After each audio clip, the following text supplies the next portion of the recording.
Hello everyone, I welcome you to CEC lecture series. I am Nupur Chawla, teaching English literature at Maitri College, Delhi University. Today's lecture is titled Leo Tolstoy, How Much Land Does a Man Need? Now this lecture is part of the ongoing series on short story, where we look at the form of the short story and also how this form has developed differently at different points of time in history and how different authors have also treated it in their own flavor. So, in the first part of the lecture, we had looked at the background of the author Leo Tolstoy. We had also looked at the literary trend realism, which is associated with his writings, and we also did discuss that how the text or the short story in discussion today is a late 19th century one, right? So we said that at the center of the story is a peasant who has this almost insatiable desire to own land, and what happens to him, towards the end. That's where the title of the story is also derived from.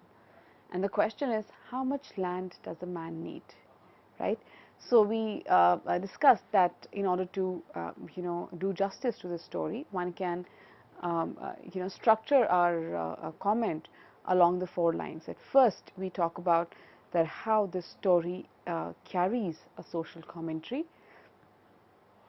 Second, it also has at its center a philosophical question, which is again quite central to Tolstoy's aesthetic.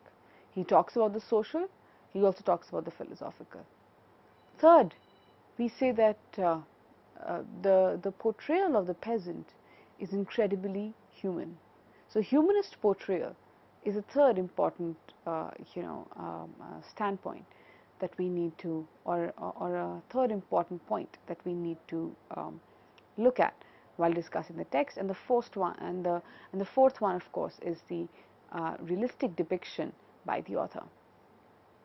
So when I talk about the story as a social comment, the foremost thing that we say is that the story presents different social sections in Russian society. It gives us a view of what kind of people live in that society. What do they do? What is their lifestyle? What are their value systems? And these value systems then appear in a state of clash in the story. And of course, while this doesn't form like a center of what Tolstoy is doing, but that's how your story begins. So what are the two social sections that we notice here? One is the tradesmen or the townsfolk or the townfolk, and the other are the peasants of the country folk, and both being quite the opposite in their value systems, in their ways of life, etc. Right? This is the foremost thing which Tolstoy does in the story.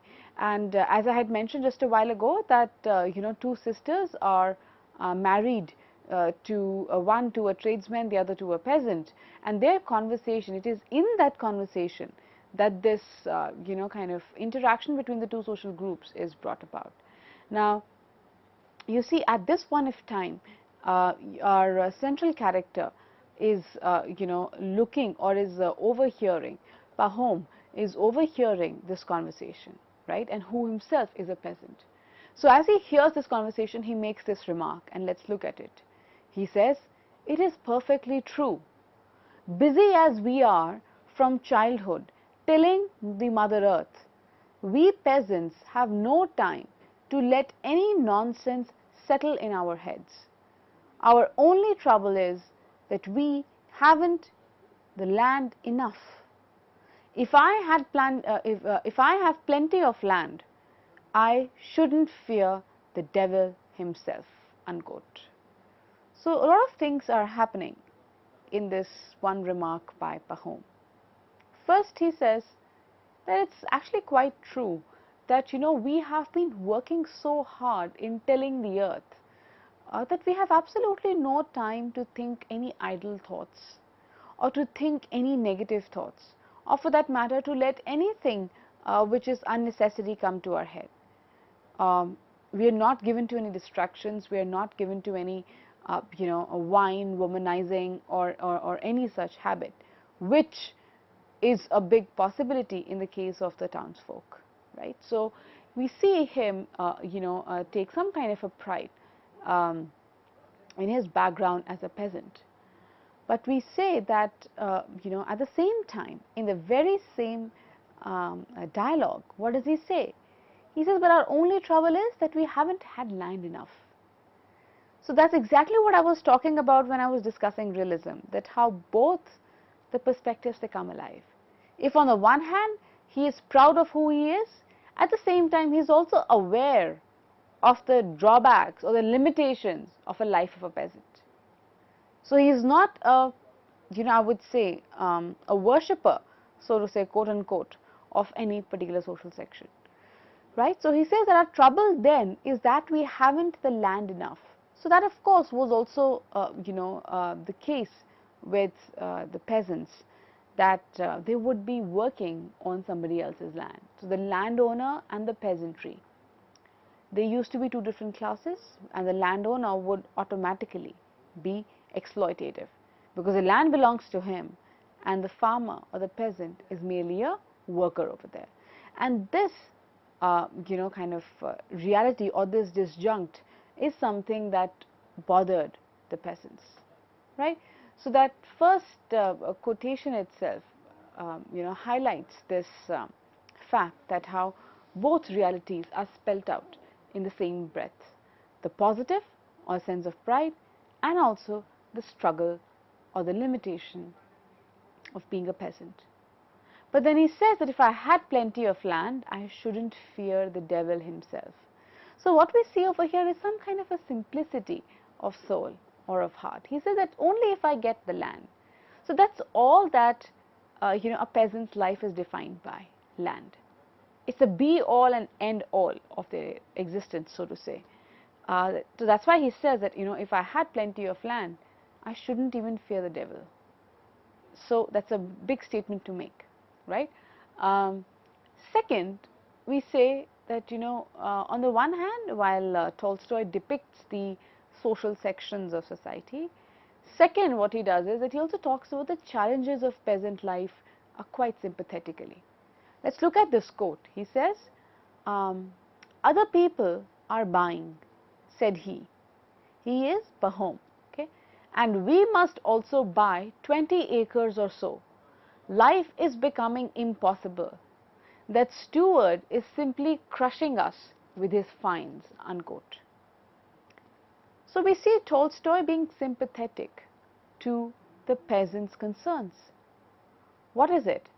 They are exploited. How? They are made to work hard, but do they really get the fruits of their labor? One doesn't know. In fact, there are fines which are ready to be extracted from them. So therefore, Tolstoy tells us that in fact the fact that he discusses the problems faced by the peasants, it tells us where his sympathies lie, right? The other thing that he also talks about while discussing peasantry is that where he talks about the greed and the insatiable desire of humankind. So if on the one hand, you see, Tolstoy will sympathize with the peasant and its exploitation and his exploitation, and then at the same time he also sees where is the peasant going wrong. He also sees what are the weaknesses in this social group. So one of the weaknesses, quote unquote weaknesses, that is highlighted in the story is a sense of greed, an insatiable desire to get more, the inability of the person to be content. So let's look at this quotation from the text. It says, but some of the others might leave our village, and then there would be more room for us. I would take over their land myself and make my estate a bit bigger. I could then live more at ease. As it is, I am still too cramped to be comfortable. Now you see, it's very important for us to track this trajectory. How? You see, at the beginning of the story, we see that the peasants, they don't own any other land. One landowner, he decides to sell off the land. So the peasants decide that the peasants commune can together own the land. That commune could be the common owner of the land, and all the peasants can work on the over there. But that did not happen. People didn't agree to it, so that land was divided and all the peasants bought it individually. Okay. So starting from a space where there was no land of theirs, from there coming to getting a part of land for themselves completely, it's a big kind of development. But then after a while, what does Pahun say? I am still too cramped to be comfortable. So he is not happy even after he has got the land that he had been really looking for, right? And you see, Tolstoy will always give you a logic for why a particular human will operate that way. Why is it that he still wants more? Even as he has got some share of land, why does Pahun want more? This question is answered by Tolstoy in this next quotation from the story. It says, Pahun was pleased with it all, but when he got used to it, he began to think that even here he had not enough land, unquote. So what was the problem? That with every new piece of land that he would get used to it. He would, it would no longer remain a novelty. And that is what would make him want it more. That's what would make the peasant look for still more land. So it was almost like a mirage. The more you chase it, the further it gets away from you. In fact, in this case, while the peasant did get a land, but where was the satisfaction? Nowhere. So one can say that the satisfaction or the sense of contentment was a mirage. And Tolstoy tells us, why does that happen? Because we get used to certain things. We start to take the current privileges for granted. That's when one slips into such a mindless, going after the material benefits, right? So that's how we see that, when we look at the story as a social comment. Tolstoy, introduces to us two different social groups, their value systems and their thought patterns. Second, this story also tells us about the struggles, the real struggle of a peasant, which is that he has to work on somebody else's land and even pay fine. And even when those struggles are somewhat mitigated, how does that peasant respond? Because his tendencies, they remain the same. He wants more land. And where is that insatiable desire coming from? Because he and just like any other human would get used to any newness that comes to your life, right? So this is the first part, which is the social question or the social comment. The second point that we make about the story is that how this story also engages with the philosophical question. In fact, when you look at the title, it says, how much land does a man need, right? This is a question that definitely makes you stop and think. The first thing that you feel is that the land for what, right? Land for building a house, land for building a luxury estate. What is the use of the land that we are thinking about, right? Of course, it has a bigger statement hidden in it, which we will just now look at as we come to the discussion's end. But one of the things, one of the philosophical thoughts which are quite clear is, and that the story is posing, is that how much can satiate the desire of man? How much materiality or how much of possession is enough to satiate or to suffice to for the desire of man. And this tendency or this question is hidden in these details in the text. And let's look at these quotations. Tolstoy says, Pahom, who was kind of looking for that land, he says the spot is so fine that it would be a pity to lose it. The further one goes, the better the land seems, unquote. Now this is crucial. He says so now you see, this is a reference from a place where having already acquired land, starting from having no land, moving on to having a small piece of land, and then eventually somebody tells Pahom, our peasant, that people are moving to this other place which has very fertile land, huge tracts, and it's also quite cheap. So when he goes over there, those people who are also Russians, they tell him that the method by which they dispense the land is that the person can take a walk around the land.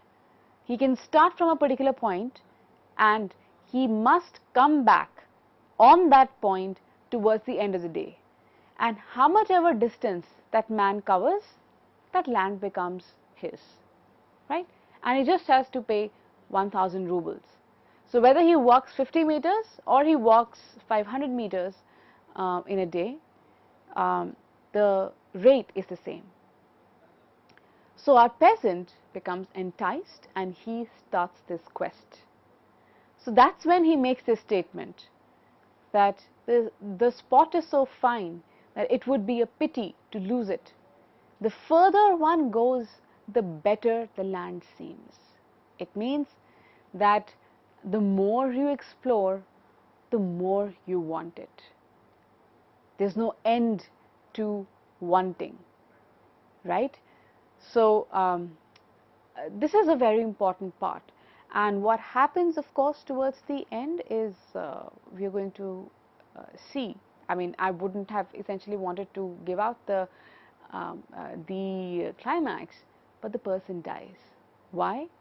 Because he has to come back before sundown if he has to claim that much land which he has covered. So in that hunger, he goes very far away into the nothingness, and then when he has to come back, he really has to hurry up. And in that hurry, he gets so terribly exhausted that as soon as he reaches the finish where he had started from, he dies. And that's where the question comes in. How much land does a man need? It's as if asking, how much is too much to satisfy man's desire? And you see, what does Tolstoy say?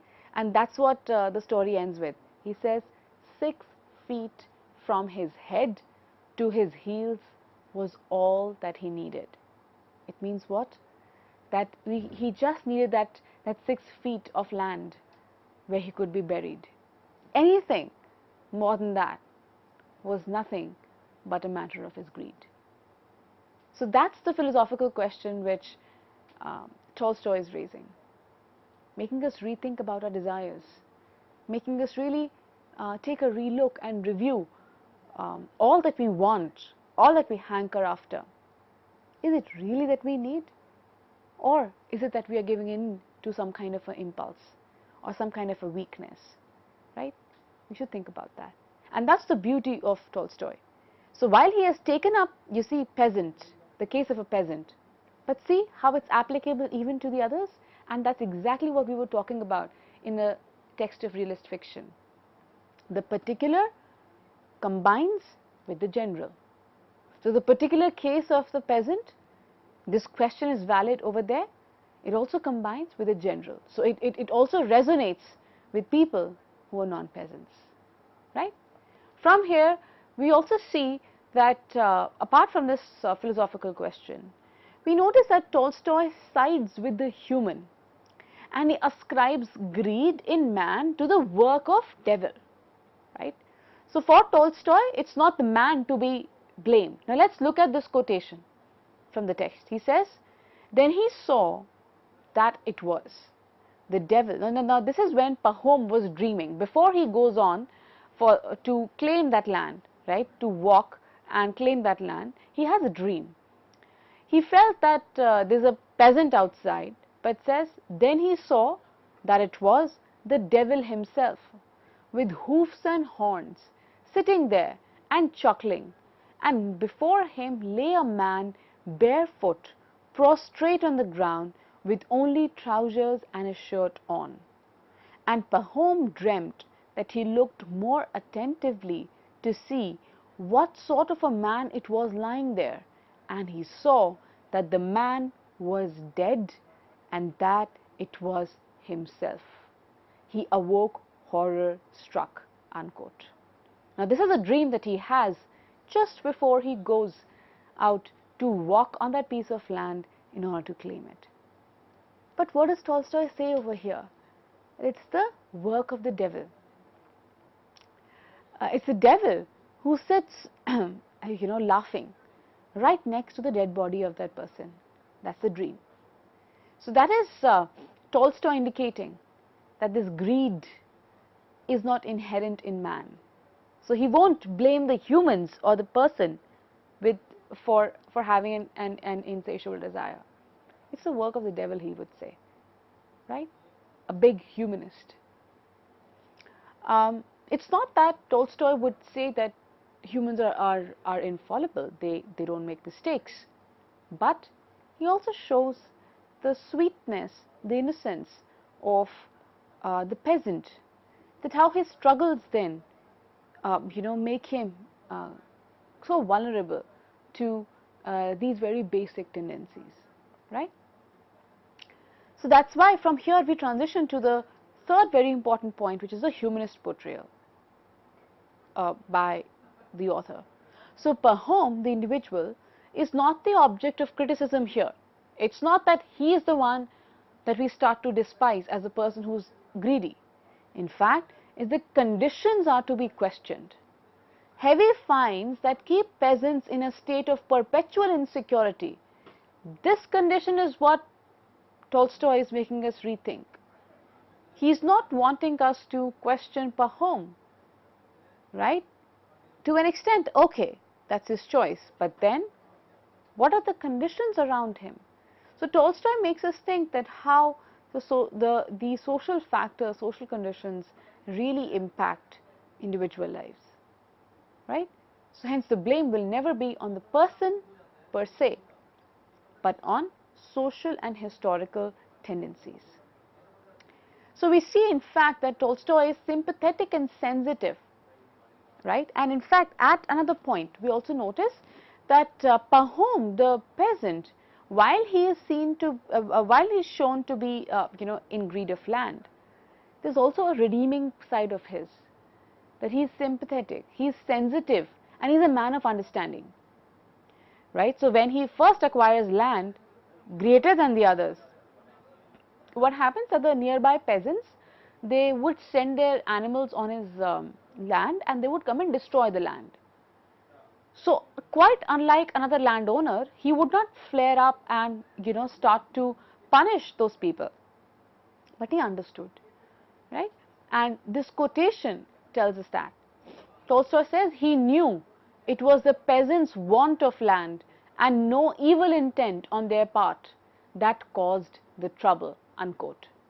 So he sees that the reason why the other peasants they trespass onto his land, it's not because they have an evil intention, right?